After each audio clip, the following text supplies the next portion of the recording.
Welcome everybody to my channel. I'm going to do some stuff that I don't usually do on this channel, make it a little bit more interesting. I have Carmen James, my wife, with me, and we're going to chat a bit about Love is Blind. So season 3. So what you need to know about Love is Blind when it comes to us is we are fans. We're addicts. We are addicts. We're so into it. We've been into it since season 1, badly. Yeah. We like waiting for it to turn to like the next day. I think we actually started watching when I was in lockdown.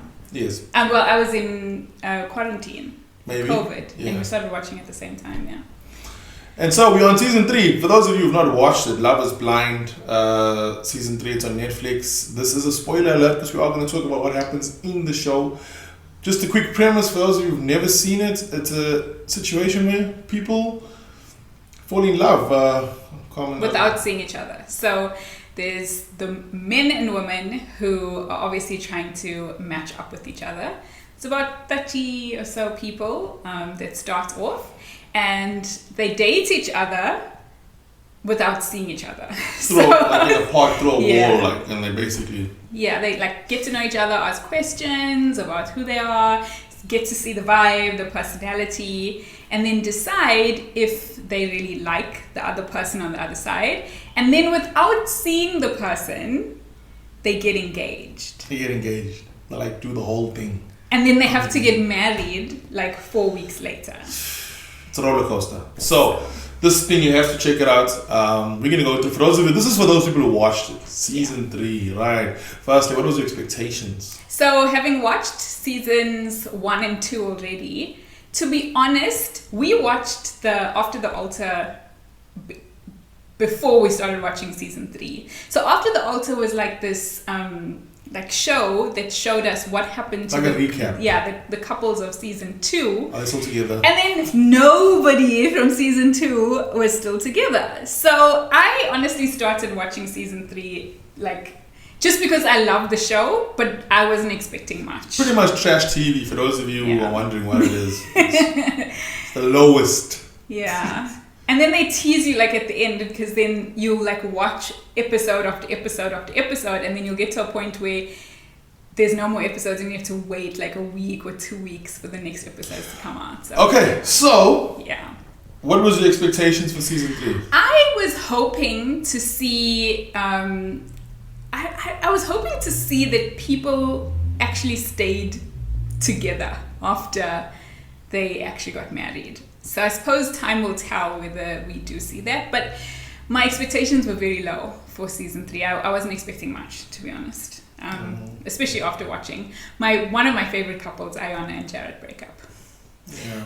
So my expectations were not about them staying together or whatever. It was about the entertainment value.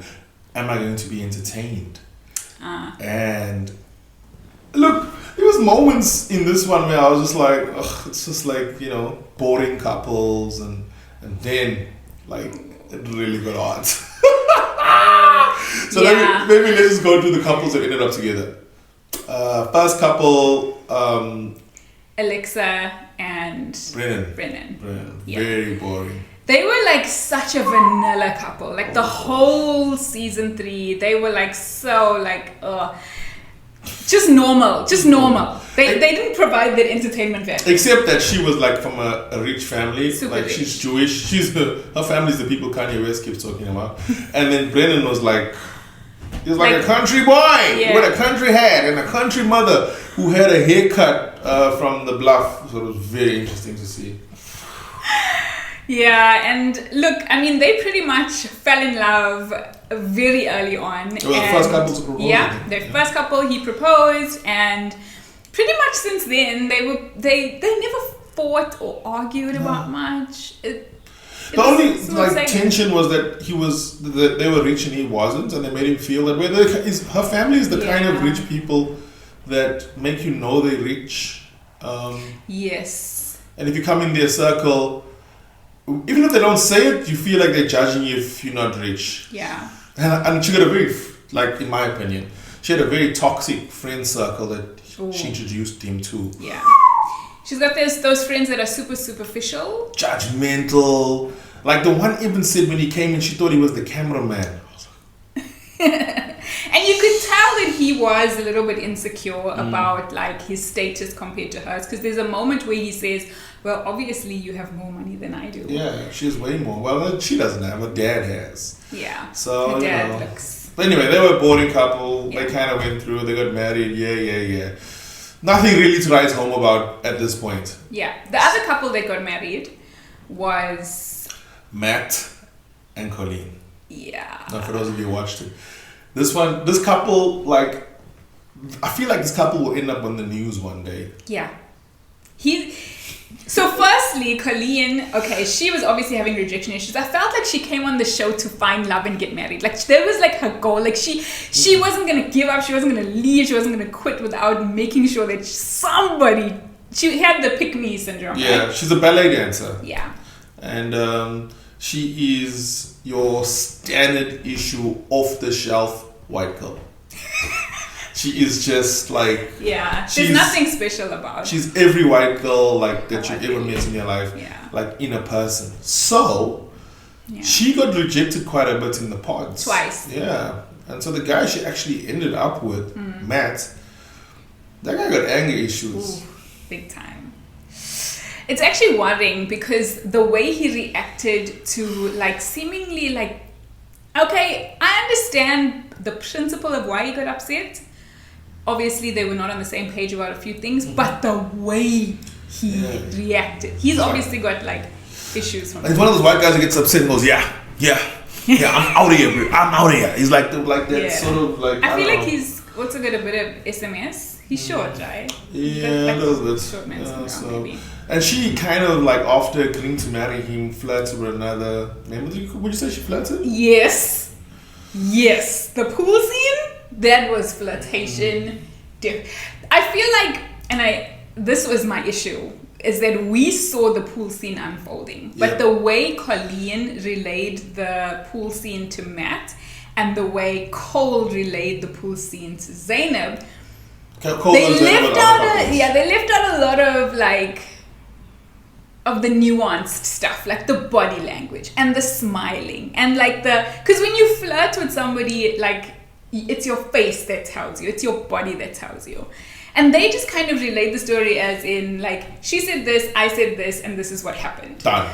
But when you see the clip, there was a lot more going on. Yeah. So the other couple involved in that little flirting was Cole and Zainab.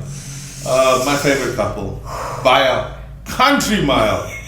This was the most important couple in the history of Love Is Blind. Yeah. In my opinion. I agree with you. I think there was so much there. There's so many layers. Like the two of them. And I wasn't expecting that from them. Like when they were still in the pods. They actually seemed like they were going to be such a good couple because... Look, I don't know, but the pods is like everyone's putting their best foot forward. You know, like when you're dating, you're like putting your best version of yourself for people to see, and like they were the couple doing that. I kind of looked at Cole as like the kind of guy that's like full of fun. A lot of girls will be disappointed they didn't get him. Yes. Woo! Was I wrong? Yeah. The problem with Cole is, okay, maybe you can explain from a lady's perspective, and then I'll say from a man's perspective what I think. So Cole I find him to be a person that is very immature in the way he like carries himself. The reason I say that is because I feel like he just says the first thing that comes to his mind, not thinking through how what he's saying is going to affect the next person. So to me, his emotional intelligence is low. People are calling him a man baby online.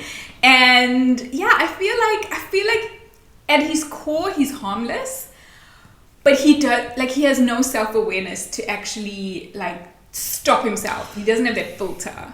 Yeah, like, you know, he's every dude's like friend kind of guy. Yeah. I can imagine growing up him being like the life of the party, blah blah blah. He's that kind of dude. Yeah, down for whatever. Let's play games. Let's ride bikes. He's it. But now getting married, obviously, the girl he chose. He's been married before as well. Yeah, so he's obviously been on this before, so he's kind of, he's got experience. But I don't think even that first marriage prepared him for Zainab. Whoa, nothing could have prepared him for Zainab. Zainab. Okay, so like Zainab to me, from man, she's the kind of woman who you can never like do anything right. Like I don't know if a lot of men understand that, but sometimes you with a woman or you're married to a person, you just can't do stuff right. No matter what you do, hypercritical. Like hypercritical. it's just not right. Yeah. You're not flushing the toilet properly. Are you subtweeting me? I thought this is about Love is Blind. You're not clean enough. You're not, I don't know, just like your towel is in the wrong place. Like everything, every guy out there, when they watch this, they'll be like, yeah, I know this lady. and like out of all the guys on the show that ended up in the last group, she ended up with the one that irritated her the most. He said some messed up things. He said once that she was a 9 out of 10. Okay, so firstly, the rating system.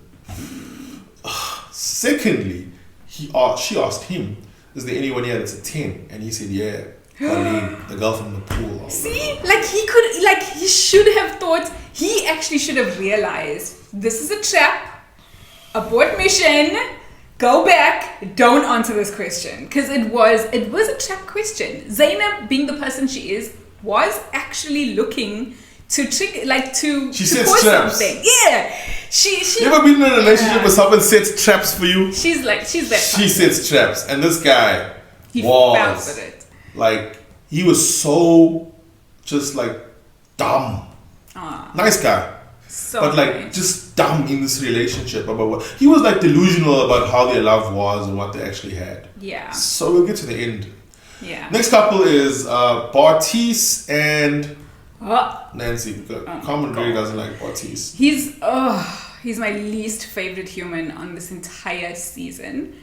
I cannot handle him. He's the type of person who, like, he has multiple issues with him, but for me, the way he treated his partner Nancy, it was just, for me, like, I think it was triggering for a lot of people as well. And he's the type of person who can, like, okay, so at the end, okay, maybe we'll get to the part at the end, like the weddings, right? But I feel like he's the type of person who is so egotistical and so caught up in himself that he would make anyone who's with him feel inferior.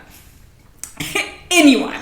Like, yeah, he thinks he's hot. Like he went on the whole show about how in the club he's the kind of guy that girls would approach, and he really does think a lot of himself. Yeah, way too much. You know, the thing is, okay, from a man's perspective, when I look at him, he's not like that, like attractive, but he does have like a nice frame. He's like a big dude. He's got like big. He's tall. He's tall. He's muscular. He's got the wackest haircut you've ever seen. Oh like, my and he went on TV with his haircut. I was like, this guy.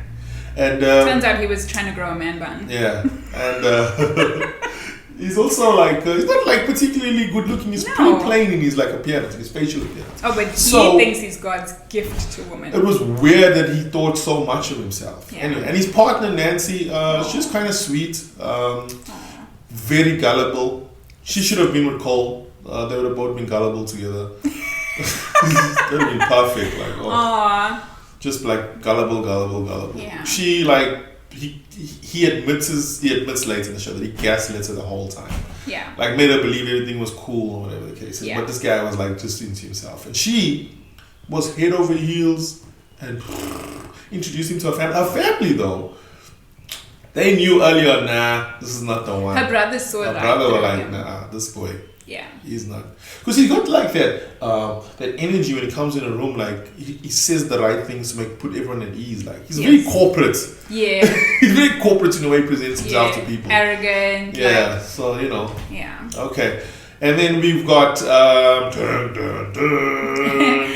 there was an African on the show. Oh. SK. From Nigeria. And Raven. Yeah, he ended up with this Pilates instructor who coincidentally Carmen was following.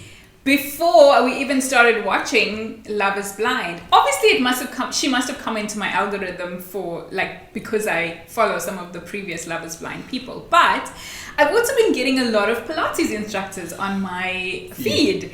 And I ended up following Raven, and I ended up doing some of her workouts on YouTube, only to find, I think we'd watched 2 episodes already, and I was like, oh, I know this girl. This is Raven, the Pilates girl. Anyway. So, that should tell you that she's going to be kind of like in shape and stuff. Yeah. She ended up with the Nigerian guy, which I found very weird because, firstly, the Bartise guy, he really wanted her when he saw her afterwards. Big time. She kind of rejected him in the pods. She was his first choice. He opened up, he did this whole heart-wrenching story about his childhood.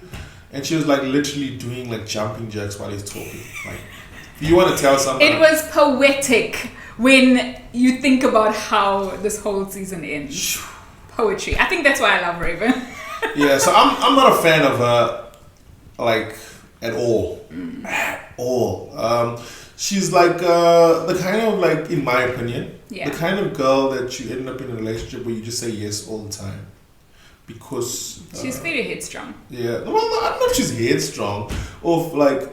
maybe I'm projecting in some senses, but I think, like, SK became that guy. Like, I felt like he was saying yes to a lot of the time because, I don't know, because she's attractive. He's agreeable. He's very agreeable. And she's, like, pushy. She knows what she wants, and she's going to get what she wants, basically. But there's a twist.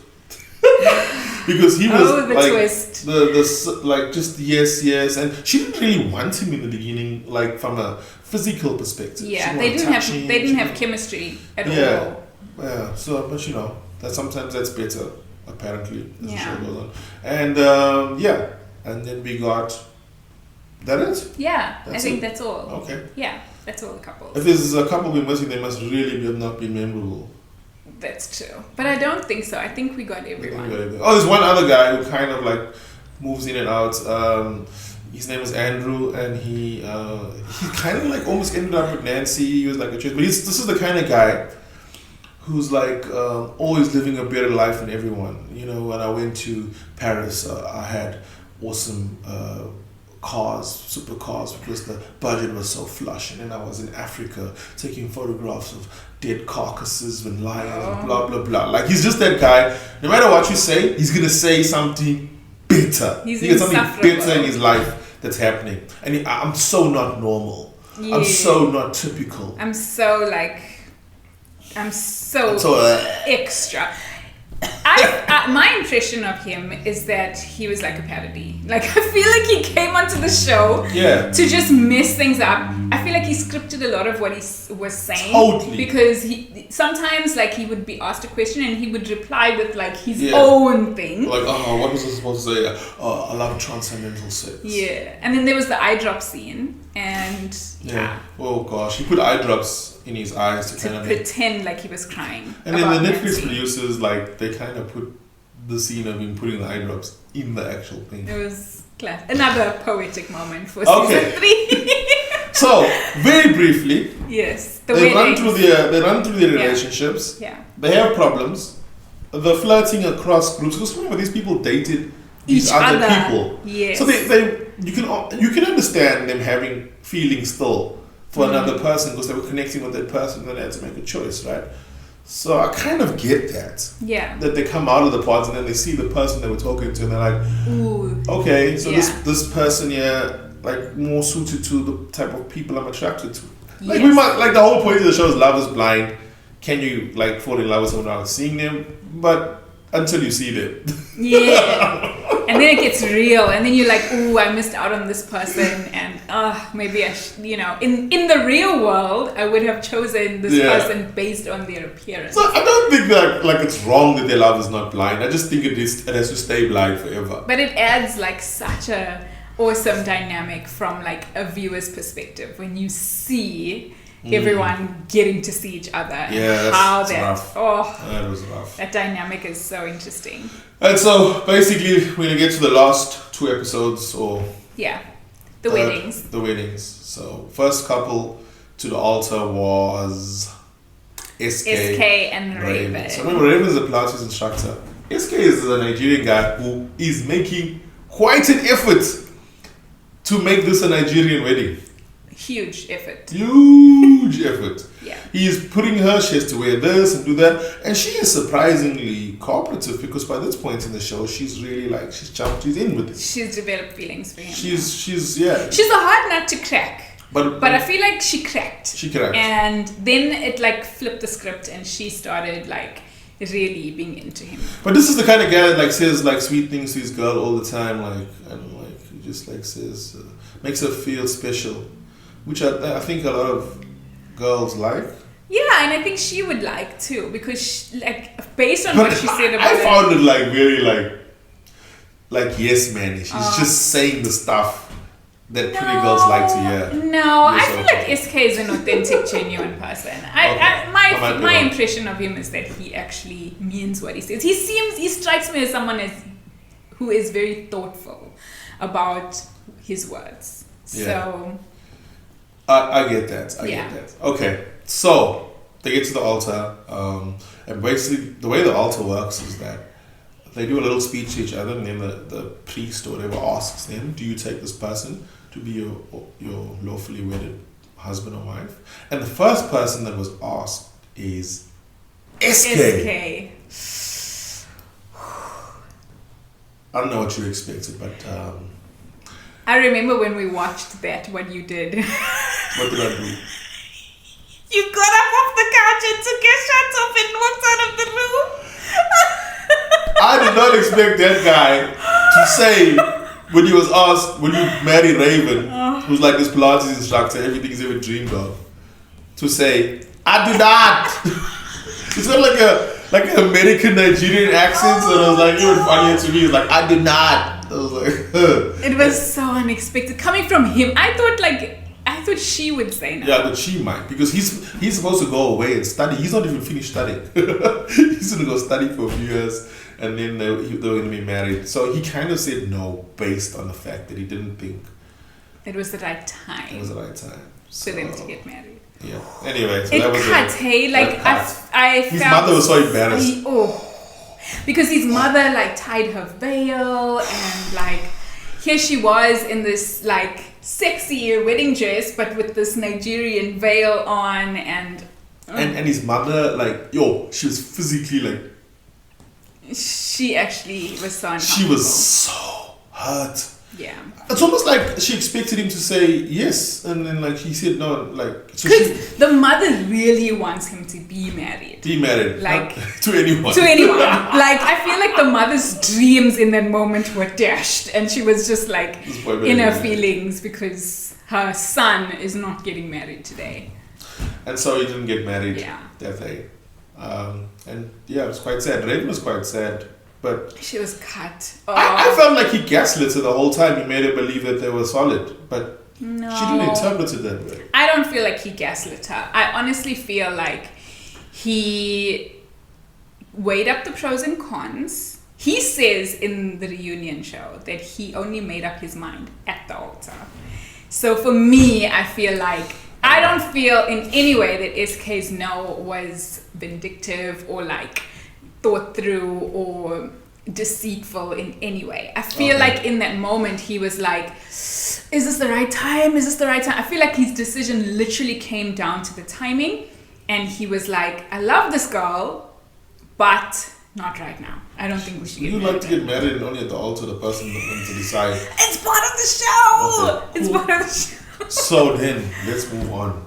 Second wedding, we've got, was it Bartise and Nancy? Yes, that's the one that left us waiting for a week because Nancy said yes, she would. They asked her first. And so she said yes, she would. And then it came down to Bartise and it cut, and we had to wait a week for the next episode to come out. So the guy says no. After like giving a thumbs up, telling her everything's going to be cool, he says no. And his no, unlike SK, it was a calculated no. He knew he was saying no. Yeah. She didn't know he was going to say no. He gaslit her. His family didn't know he was going to say no. You could see his mother and father were like, oh. And plus, he comes from a mixed family. His father's black, his mother's white. Yeah. So it was like, where she's Puerto Rican. Puerto Rican? Yeah, I think so. Yeah. So when he said no, bruh, her family went full Latin on him. Yeah. Her brother was calling him, hey boy, this boy. And then I don't think they'd actually fight. I actually thought this was gonna be a fight. Yeah. Although he's a big guy, I don't know, he probably would have won it. That would have been double But his no was so disgusting. It was cold. It was disgusting. I feel like he is the most manipulative, self-absorbed person ever, and he gaslit her because up until that point they had their issues, they had their differences, but I feel like the entire relationship from the moment he saw her, he was building his case for his no. I feel like he created scenarios and moments that kind of in his mind were justifying his no. But they were non-issues essentially. So he made an issue of the abortion thing. Yeah. Which I felt from my limited knowledge of psychiatry that he was triangulating in that moment. He was basically making her the outsider and like siding with his family in that moment. Because they feel really strongly about abortion, that it's not allowed. Yeah. And then she kind of like, she's been a nurse, and so she felt like in certain circumstances it should be allowed. And then he kind of also like accepted a speech pathologist. Yeah, a speech pathologist. Yeah. And then he also kind of accepted at some point that maybe it's allowed. Yeah. It was like weird. It was like just a weird conversation to have. Yeah. Like abortion. But he made that like so polarizing. A question mark in his mind, and for us to know that he was questioning whether they were aligned on that topic. They kind of praised him for having the conversation, but I was like, nah. Nah, that was totally his like, yeah. I didn't buy that. Yeah. Okay, then we get to Matt and Colleen. They got married. Mm-hmm. I thought he was rich, like. Because it's like he was the VP of a aero company or something like that. So I was like, well, this guy must be okay. And she's a ballet dancer. Like, I don't know how much ballet dancers get paid. But she has 3 jobs. Yeah. So. But she's like, you know what I'm saying? And she rents with other people. Yeah, so I was she like, has roommates. So this is in some ways, financially, it might have been also a financial decision on her part. Maybe, because he seemed like he was okay. But I don't know if he actually is wealthy. It might not be a financial decision. Yeah, I'm totally assuming it. Yeah. But then they got married. I don't know. I'm worried about that relationship though. Not much to report from the wedding, but definitely the guy is like, he's almost kind of like he's on roids or something. Yeah, like he does have that like aggro, twitch, a bit of roid rage. So we leave them. Then there was Brennan and Alexa, the rich guy and the country guy, the rich lady and the country guy. They basically, welcome to our world. This guy got like no identity, like from the moment he enters this rich Jewish family. They even made him a Jew. He had to wear kippah, yarmulke, then a Jewish wedding, jumped. They stamped and things. Yeah. They did the full things, bro. Like this guy is like, he's in this family, whatever this family wants. Her family member was like, in the lead up to the wedding, like, this is a Jewish wedding and your children will be Jewish. Yeah, like this guy's identity is gone. And we didn't realize just how much his identity was gone until the reunion.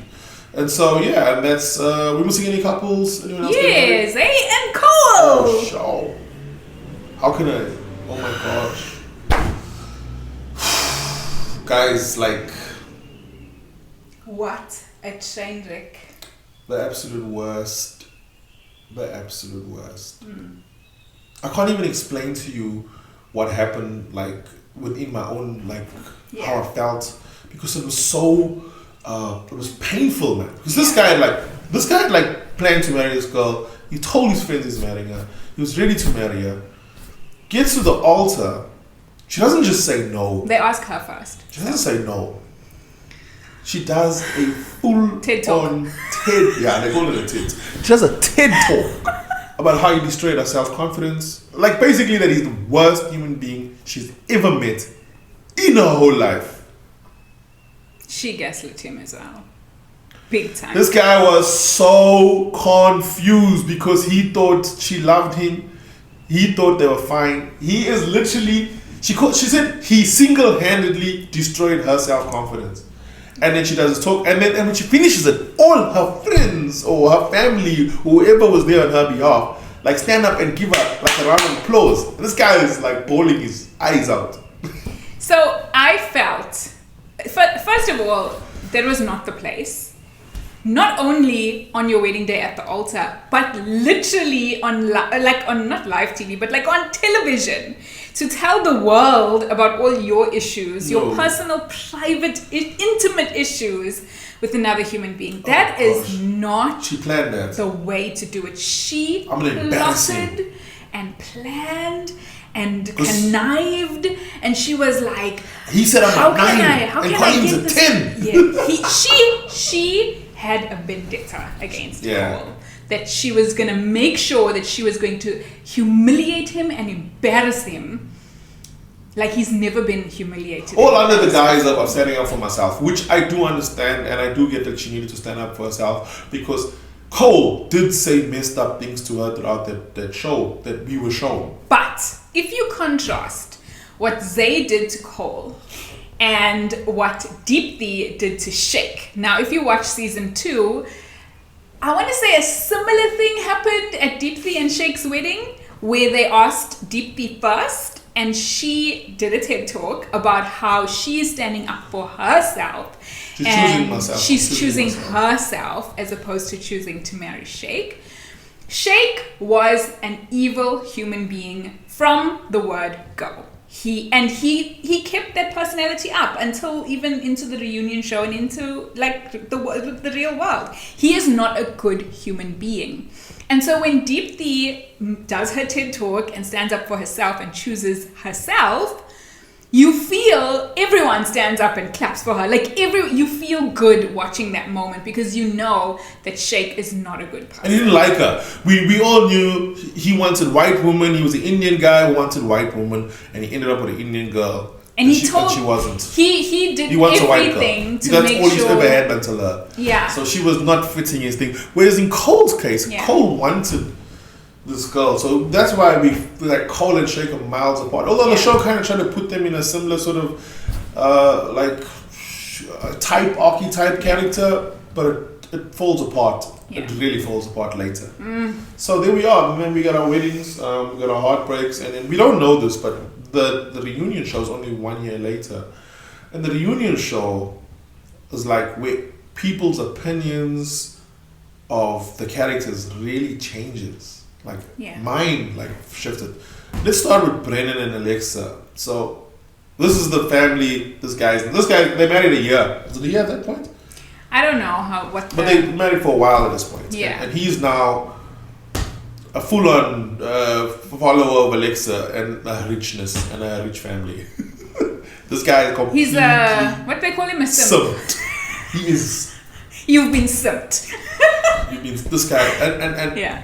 What the show does mostly, there's lots of things that happen, a lot of it not important, but what the show does is, it basically, Zainab directs a lot of stuff at Cole in the show. Yeah. About how he controlled her, how he tried to control what she ate. I mean, Alexa and Brennan, they're like full on behind Zainab. Woo-hoo. And Brennan, like, I don't understand, the guy, like, he's like making Cole's life more difficult. Cole is talking, like saying it's insane how, and then Brennan's like, you don't use the word insane when you're talking into a woman. I was like, what the? And then Cole's like, okay, let's say it's crazy. It's like crazy. It's the same as insane. And I was just like, yo, bro, like you need to like just fall back. Yeah. And so he was like, he became full on like, basically I had no opinion on them, like the whole show. But by that, I really didn't like the two of them. The reunion is polarizing. He's as toxic as a friend circle now. Oh, yes. Amazing. Yeah, that's He wasn't that person. He's now a toxic dude. Yeah. Yeah. And anyway. And that, to me, it was very sad to watch, because I felt like the guys did bond. Yeah, they did. You know, when they were in the house. One was broken. And he just totally destroyed and for a lot of the rest of the reunion, I think people were following Alexa and Brennan's lead. Well, they're following Zainab's lead, because Zainab was the one who was launching into Cole. So even Raven, who I'm not like a huge fan of or not a fan of, like I'm not interested, because she kind of like went full on onto Cole and quoted what Zainab was saying about the fact that apparently he tried to control what she was eating and had like these two, they call them cuties, but we call them nachos in South Africa. And she was eating, and he asked her, "Are you going to eat that?" And then she was like, "Yeah, I'm going to eat it. That's a serving. Do you mind?" And he's like, "No, just we had a big old dinner." Aww. And he's been like, "We're going to have this big old dinner."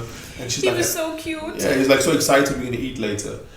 And she kind of said, "No, he's controlling." And then this dude was like crying, like, "I can't believe I'm this person that I was trying to." But at that point, he's like, "Please, if you have the footage, play the footage of that exact conversation where he apparently controlled what she was eating."